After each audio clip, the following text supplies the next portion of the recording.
Petri Wine brings you Basil Rathbone and Nigel Bruce in the new adventures of Sherlock Holmes.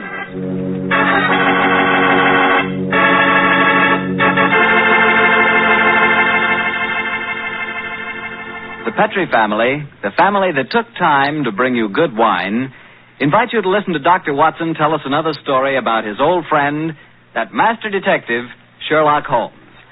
And incidentally, I'd like to tell you about a swell American custom. The custom of serving sherry wine just before dinner. Petri California sherry. You know, especially when you have guests, while you're waiting for that call to the dinner table, there's nothing better than a good glass of that good Petri sherry.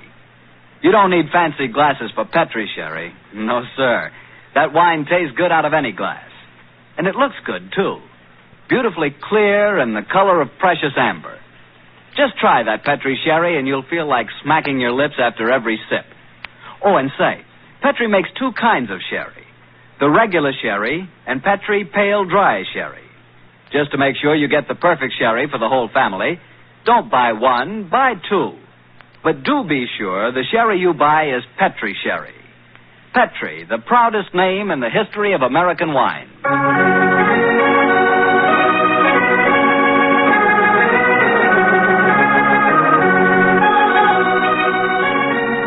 And now I'm sure our good friend Dr. Watson's ready for us. Let's go in and join him.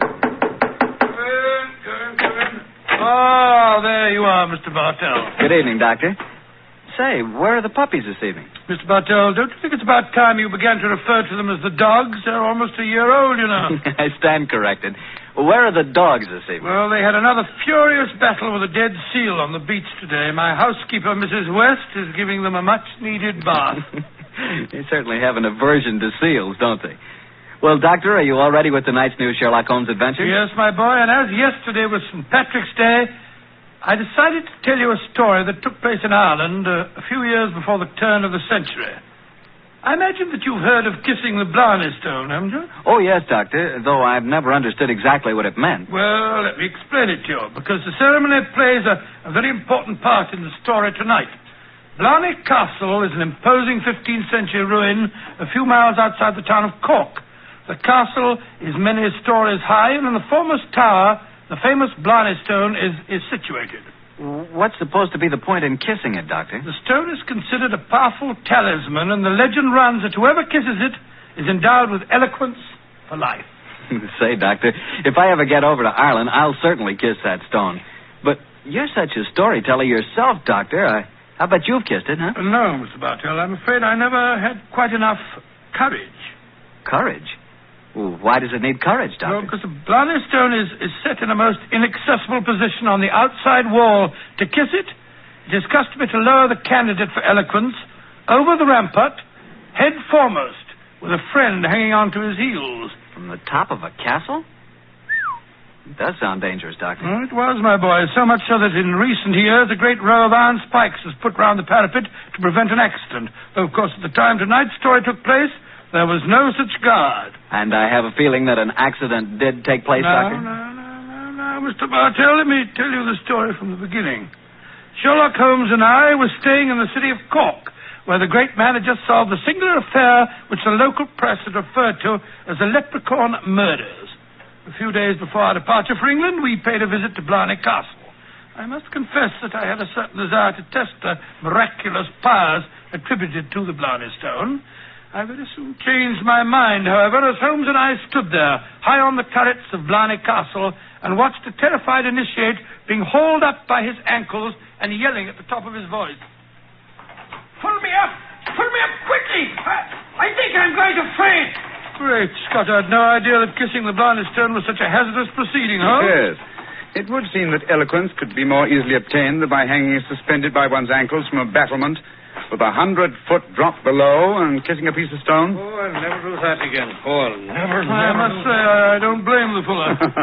And yet, my dear chap, on our way over here, you expressed a sneaking desire to kiss the stone yourself. I'll be very happy to hold your ankles if you want to try the experiment. No, thank you. After witnessing the ceremony, I've changed my mind. Then I suggest we make our way back downstairs. I don't think there's much more to be seen up here. Well, by the way, Holmes, do you know the origin of the superstition regarding the Blarney Stone? Yes, I do, old chap. The stone was, story of the stone dates back to the middle of the 15th century. A certain Cormac MacCarthy, called the Strong, a descendant of the ancient kings of Munster and builder of this castle, chanced one day to save an old woman from drowning. In her gratitude, she offered Cormac a golden tongue, which would have the power to influence men and women, friends and foes, as he willed. She told him to mount the battlement, kiss a certain stone in the wall 5 feet below the gallery running round the top. He followed her directions and obtained all the fluent persuasiveness she had promised. And I suppose the story spread, and the Blarney Stone has been a magnet to pilgrims ever since. Yeah, a pleasant legend. Holmes. Yes, old chap? Tomorrow's St. Patrick's Day. I bet there'll be quite a bit of excitement in the village tonight. Don't you think it'd be rather fun to pay a visit to one of the local inns? Splendid idea, old chap. Our rather arduous work here in Ireland is concluded, and I think we're more than entitled to a little gaiety.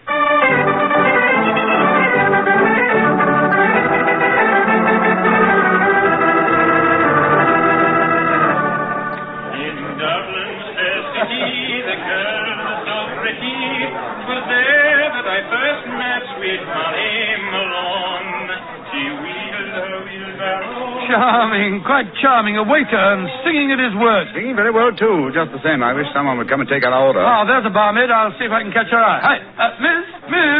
Would you gentlemen be after wanting something? Yes, my dear. My friend and I would like a little refreshment. And what would you suggest? What would I suggest, Your Honor? Oh, begorra. There's but one drink a gentleman like yourself should be after pouring down you.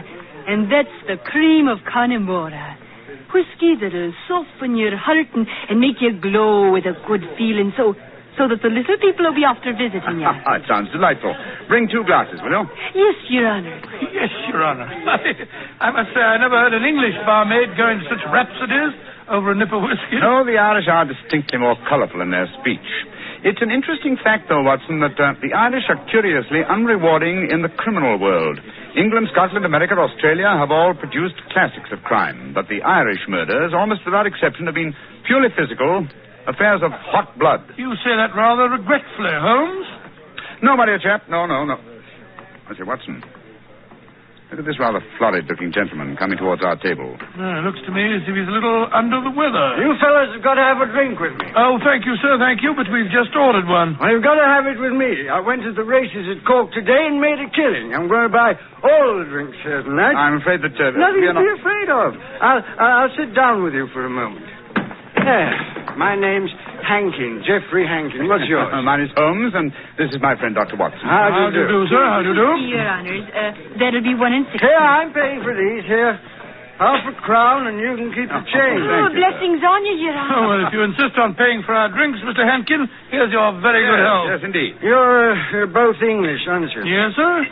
So am I, and it's certainly a relief to hear an English voice again. Oh, you don't like the Irish lilt, sir? Can't bear it. Personally, I find it rather charming. Yes, indeed, so do I. Well, you wouldn't if you had to live with it all the time.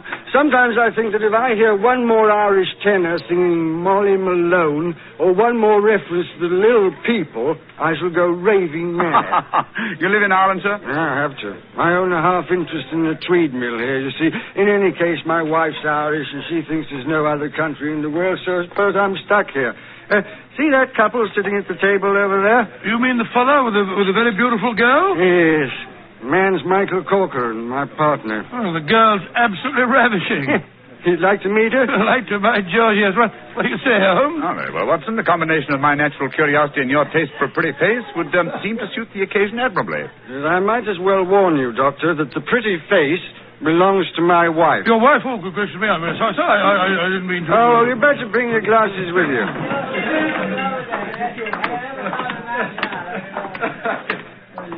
Molly, my dear, I want you to meet 2 English friends of mine, Mr. Holmes and Dr. Watson. How do you do? How do you do, Mr. Holmes, Dr. Watson? Won't you sit down and join us? And this is my partner, Michael Corcoran. How do you do, Mr. Corcoran? How do you do, son? I'm glad to meet you. Please be seated, gentlemen. Are you visiting here in Cork? Yes, Holmes? Mrs. Hankin, but we're returning to England in a few days. You've been to Blarney Castle, I hope. Oh, yes, we were there this afternoon. And did either of you have the courage to kiss the Blarney Stone? No, we didn't. I'm afraid it's an athletic feat that's beyond me. It's a lot of rubbish, that's what it is. Kissing a slab of stone. Have you the courage to do it, Geoffrey? Oh, of course I have, but I don't want to make a fool of myself. Where's the barmaid? Kathleen. I'll make a wager, Geoffrey, that you haven't the courage to kiss the stone. How much did you bet, Michael? I'll wager a £10 note on it. It's a bet, and you fellas witnessed it. I'll kiss the Blarney stone at noon tomorrow, and you'll be £10 the poorer, Michael. And I suggest that Mr. Holmes and Dr. Watson be present as well. They can act as referees. Geoffrey, dear, don't get so excited. Well, I don't like it when Michael suggests I don't have courage. You want some more drink, Mr. Hankin? Yes, all of us want some. No more for me, thank you, Mr. No more for And me, I thank you. think you've had enough, Geoffrey. Don't tell me when I've had enough, Molly. In Dublin's fair city, the girl... Oh, no, not that filthy song. Yes, Mr. Hankin, I find the traditional Irish melodies quite beautiful. And I find them revolting. Stop! Geoffrey, quiet. Would Your Honor be wanting me to sing another song? My honor would like you to shut up that filthy caterwaul. Really, sir, really, I call that Geoffrey. most uncalled. Sean, please go on with your singing. In Dublin's fair city... You heard me, you great bog-trotting gossoon. I said shut up, and I meant shut up! Geoffrey, I'm leaving here at once. Michael, please to take me home. It'll be my pleasure, Molly. You're an ugly man, Mr. Hankin. Knocking down poor Sean when he was singing just like a bird. Oh, the devil with him, and all of you. No Irishman will be after forgiving you for this night's work. No, not the little people of old Ireland either. You've made more enemies, Mr. Hankin, than you'll ever see. But you'll be knowing they're there. Fiddlesticks, you can't frighten me with your stupid Irish superstition. Well, bless my soul, that was a charming little party, I must say. Englishmen like Hankin are a disgrace to their country. Fortunately, they're not representative, though. Yes, I must say I'd hate to have a curse put on me like that barmaid laid on him. Watson, Yes? did you see the glances which Mr. Hankin's partner and his wife exchanged as the brawl started? There was more menace to him in those glances than in all the threats of all the little people in Ireland. Yes. I thought that there was something between them. I say, Holmes, that bet about Hankin kissing the Blarney stone at noon tomorrow, do you suppose... I suppose nothing, old fellow. But there are forces at work here that I don't like. I think, Watson, that you and I will be at the Blarney stone at noon tomorrow. It's possible that the bet made tonight is all part of a definite plan, and I have a feeling that the bet is still on.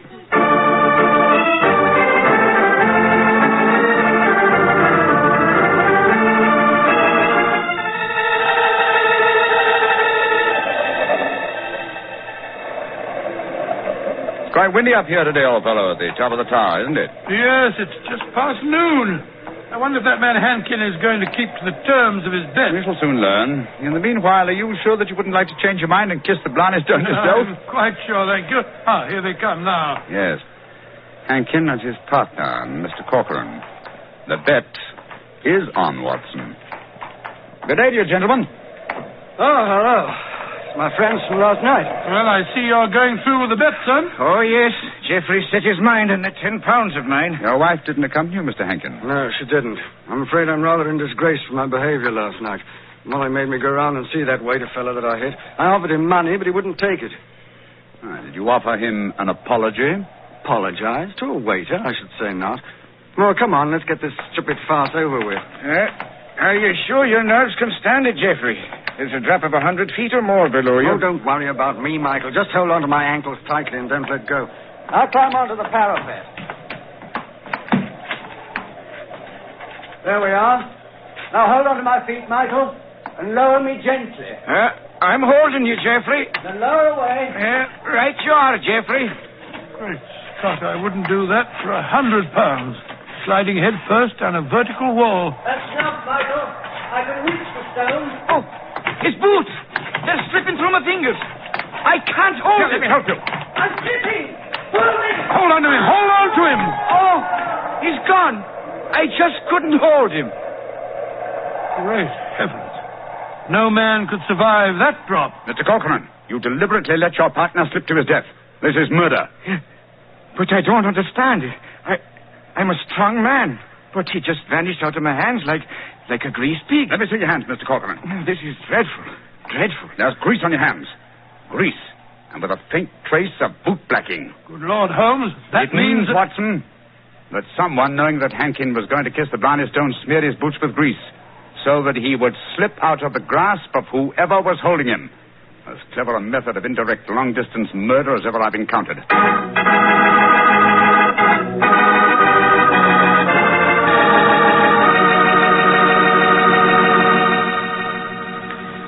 hear the remainder of Dr. Watson's story in just a second, so I'm going to remind you that Petri California sherry is not only wonderful before dinner, but it's good almost any time. If you had to choose just one wine for almost any occasion, that wine would be Petri Sherry. Petri Sherry is a perfect wine to serve in the afternoon or in the evening. It's good before dinner, yes, but it's swell after dinner, too. In fact, with a bottle of Petri Sherry on your shelf, you've got practically a small-sized wine cellar. So get a bottle of Petri Sherry soon. And remember, you can't miss with any wine that has the letters Petri on the label, because all Petri wine is good wine. Well, Dr. Watson, this is quite a story you're telling us tonight. What happened next? I suppose you went down into the castle grounds and looked for the dead man's body? Oh, we tried to, Mr. Bartell, but the authorities were curiously uncooperative. They refused to let us search, insisting that the police be called first. And so, Mr. Bartell, half an hour after the tragedy, Holmes and I found ourselves standing in a tiny police station as we told the story to the local sergeant. Sure, the saints be praised, Mr. Holmes. 'Tis a terrible story you've told me. Tomorrow I'll be after arresting Sean O'Flaherty. Sean O'Flaherty? He's the waiter at the inn, the one who sings. That he is, and he sings like a breath of spring. I'll be sorry to see him hang. But you've got no proof that he was responsible for the murder? Proof, you say, sir? Well, I can't arrest a big manufacturing man like Mr. Cochran, can I? Or a fine lady like Mrs. Hankin. But you can't arrest a man without any evidence of guilt. Oh, I can't I? Then supposing I tell you that Sean O'Flaherty cleans the boots at the hotel where Mr. Hankin was He staying. does, eh? Then he had the perfect opportunity for the greasing of Hankin's boots this morning. And we know he had a motive for harming him. You're right, sir. And from what I have heard of the dead man's behavior last night, half a dozen people could have heard him make the bet that he'd kiss the Blarney Stone today. Sean O'Flaherty's our man. I'll have to arrest him tomorrow. Tomorrow? But good heavens, man, aren't you going to do something today? A murderer's at large. Today is blessed St. Patrick's Day. Oh, I should let the poor fellow have the day in peace. Oh, he won't run away. But my dear son... will you come back with me to the castle and search for the body? They refuse to let me do it alone. On St. Patrick's Day? That I will not. We would need a crew of helpers, and where will I be after getting them on blessed St. Patrick's Day? No, we'll do that tomorrow, too. No, today is a day for celebrating. Oh, your methods astound me, Sergeant. Do they now, sir? Don't be after fretting about me. Just enjoy yourself today. Tomorrow we'll see what can be done about it. Well, good day to you, gentlemen. Oh, bless my soul. I've never seen such a happy-go-lucky policeman in my life. It's infuriating. If only I were allowed to examine Hankin's body, I could get to the bottom of this. Well, what are you going to do now, Holmes? The police won't help us. Then we must take the law into our own hands. I think we'll start off by going to the hotel and seeing what we can find out from Sean O'Flaherty.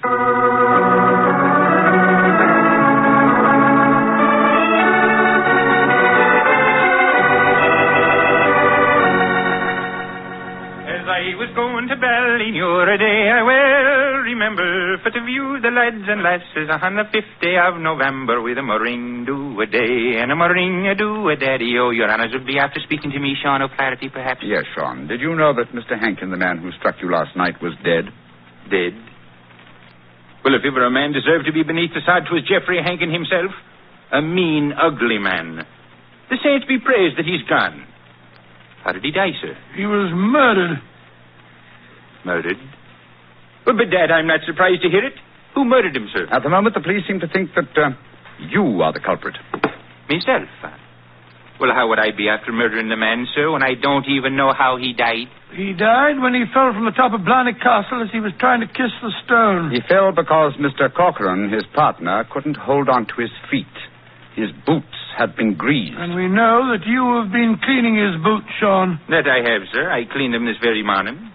But I put no grease on them, if that's what you'd be after suggesting. I'm suggesting nothing. I'm trying to establish a few facts. Do you know Kathleen, the barmaid? Oh, and why shouldn't I know her, sir? She's to be me wife before the winter sets in. She pronounced a curse on the dead man last night, just after he had knocked you down. It's possible that she met... Here she comes now. Sean, my darling, what are the fine gentlemen doing here? Oh, Kathleen. They've come to ask me questions about the death of Mr. Hankin. He fell off Blarney Castle today and got himself murdered, they say. The saints be praised. But, But what has that to do with you, my darling? Well, the gentlemen tell me that the village police think that I might have greased his boots so that he slipped to his death. The village police is as stupid as my father's big sow. If Mr. Hankin fell to his death today because his boots were greased, I can tell you who did it. Indeed, who? The little people. I warned Mr. Hankin last night that the little people would be after him. He insulted the Irish. Oh, come, my dear. You don't seriously expect us to believe in the little people? And why not, Your Honor? We have them here. Oh, they're going to say the fairies all be dead, but I know different. I've seen them. When I was a slip of a girl, close to where I lived, there was a rat. That's a fort, you know. And the rat was a fairy's fort. We never dared touch it with a spade or cut down a tree growing on it or carry away a stone. We'd put our ear to the ground at night, and we could hear the fairy music rising up from under the ground. Ah, they're gentle people. Most of the time. But they'd grease the boots of a man like Mr. Hankin if they didn't like them. That they would, Your Honor. Holmes, I'm certain that we're wasting our time here. I fear so, Watson. And yet the whole thing turned on the greasing of those boots. If only I could have the boots in my hands. If only I could make laboratory tests. But until that dolt of a police... But of course! I have it, Watson. You have what, Holmes? The answer, I hope. Get hold of Mrs. Hankin and Mr. Corcoran. Have them meet me in the Blarney Tower in half an hour. And you, where are you going? To the police station to try and convince the sergeant that even though it's St. Patrick's Day, it's his duty to help me trap a murderer.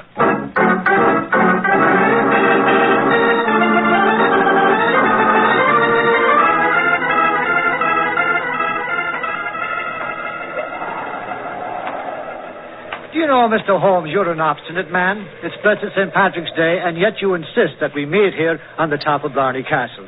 What do you think you can prove? Who murdered Geoffrey Hankin? Yes, but why do Molly and I have to be here? Yes, Mr. Holmes. And poor Geoffrey's body still lying somewhere below us. Mrs. Hankin and Mr. Corcoran, I asked Dr. Watson to bring you here for a good reason, I assure you. You ready, Watson? Quite ready, Holmes. Good. Sergeant. Yes, sir. You asked me why I've assembled the three of you here. I'm going to reconstruct the crime. I shall play the part of the victim. My friend Dr. Watson will represent you, Mr. Corcoran. Now, I straddle the parapet. So. Watson, hold on to my feet, will you? I've got him, Holmes. And lower me down the face of the wall. Right, sure. Holmes, hold tight to the wall. Try and push yourself back. The murderer's tried to get you. Your boots are covered in grease. Stand back. Come away. Grab my trouser legs, Watson. I've got him, Holmes. Come, up you come. There we go. Oh, devilish plot. That was a near thing. Devilish plot, Sergeant, and very cleverly carried out. My boots were ungreased when I entered the castle, and yet someone has been able to apply grease to them without my knowledge within the last few minutes. Sure, and how is that possible, sir? I don't know, Sergeant, I must confess. Holmes, you stumbled as you came up the darkened staircase. Do you remember that? That's true, old chap, I'd forgotten. And you, Mrs. Hankin, and you, Mr. Corcoran, were kind enough to assist me to my feet. An excellent opportunity to apply the grease. Now we know that one of you two is the murderer. I must have a jar of grease somewhere. Sergeant, will you search the lady while I search Mr. Corcoran? But this is ridiculous. Of course it is. How could we be guilty? Well, if you're not guilty, you've got no objection to being searched, Well, madam. upon my word, here in your purse, Mrs. Hankin, is a jar of grease. What? Now, what have you to say for Now, yourself? can't you say, Sergeant? Except that she engineered her husband's murder and tried to engineer mine. Oh, no, I knew nothing about Geoffrey's murder. Oh, Michael, darling, I swear to you. Don't worry, my darling. I'll not let them hurt you. I'm telling you, you're wrong, Mr. Holmes. I was the murderer. Oh, no, Michael. You mustn't sacrifice yourself for I me. think this little play acting has gone far enough. Mr. Corcoran, you have just offered us what you think we will accept as a false confession. But I've established the one thing I wish to know, that you love your late partner's wife and she you. I'm proud to admit that, Mr. Holmes. And now that she's a widow, I can say it in the open. But what are you implying? That you murdered your partner. But the grease on your own boots, sir. I just found a jar of it in Mrs. Hankin's handbag. That, my dear Sergeant, was all part of my little plan. As to the grease on my boots, I confess I placed it there myself, just as I planted the jar of grease in your bag, But Mrs. why, Hankin. Holmes? A fraud accomplished two ends. It forced you, Mr. Corcoran, into a betrayal of your love. But what was more important, it proved from what Dr. Watson's natural reactions were that a man holding the greased boots could not fail to realize that fact at once. You brazenly committed murder before our very eyes, Mr. Corcoran. hoping to appear as an innocent victim of another's plot. Your theory is an ingenious one, Mr. Holmes, but how can you prove it? I can claim that my hands are unusually insensitive, not the delicate fingers of a doctor like your friend. Yes, he's right, sir. How can you prove it? When, with your kind cooperation, Sergeant, we find the body of Mr. Hankin and examine it, I shall study his boots. If the grease was applied at the hotel, as it would have been if Sean O'Flaherty had done it, the boots will reveal dust from the walk here. If there is no dust, the grease must have been applied as you grasped your partner's boots with grease-smeared hands, Mr. Corcoran. You should know best what my tests will Grab reveal. him, Sergeant. Grab him. Come back. Oh, Michael, don't! Please don't! Goodbye, Molly, me darling. Great Scotty. He jumped off the parapet. Now, Mr. Holmes, you can see that I was right, sir. Wasn't I? What do you mean, Sergeant? In waiting until tomorrow to get the search party. Now we can be after finding both bodies at the one time.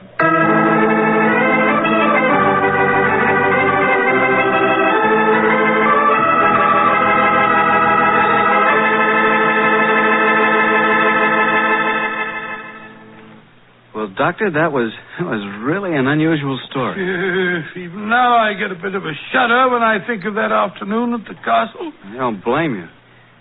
Doctor, you know something? Earlier this evening, I said that if I ever got to Ireland, I'd certainly want to kiss the Blarney Stone, remember? Yeah? Well, I've changed my mind. I'd no more want to hang by my heels to kiss that stone than, well, just let's forget it. But, my boy, don't forget, if you kiss that stone, you get the gift of eloquence. You'd be the most convincing fellow in the world. So? So, well, whenever you talked about Petri wine, you'd really do people a favor because they wouldn't be able to resist trying it. Oh, talking about Petri wine isn't important, Doctor. The best way to determine just how good Petri wine really is to taste it. One sip and there's all the proof you need. That's because the Petri family has developed the art of winemaking to a truly fine point. They've been making wine for generations. And all of the things the Petri family knows about turning luscious, sun-ripened grapes into fragrant, delicious wine have been handed on down in the family from father to son, from father to son. That's why whenever you want a swell wine, for any occasion, you can't go wrong with a Petri wine, because Petri took time to bring you good wine. Well, Dr. Watson, what new Sherlock Holmes story are you planning to tell us next week? Well, now, let me see. Next week, Mr. Bartell, I'm going to tell you a story in which that arch-criminal Professor Moriarty played a most important part.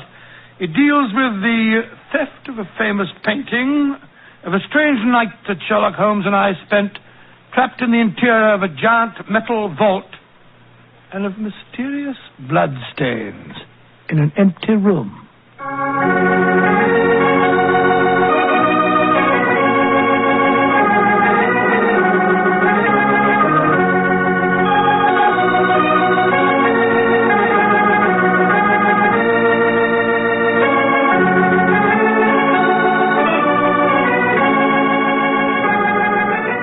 Tonight's Sherlock Holmes adventure was written by Dennis Green and Anthony Boucher and was suggested by an incident in the Sir Arthur Conan Doyle story, A Case of Identity. Music is by Dean Fostler. Mr. Rathbone appears through the courtesy of Metro-Goldwyn-Mayer, and Mr. Bruce through the courtesy of Universal Pictures, where they are now starring in the Sherlock Holmes series.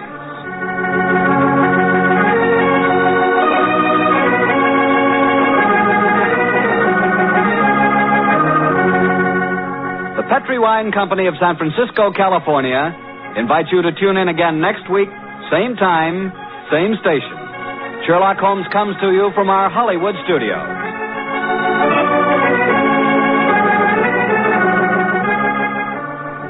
This is Harry Bartell saying goodnight for the Petri family. For a solid hour of exciting mystery dramas, listen every Monday on most of these same stations at 8 o'clock to Bulldog Drummond, followed immediately by Sherlock Holmes. This is the Mutual Broadcasting System.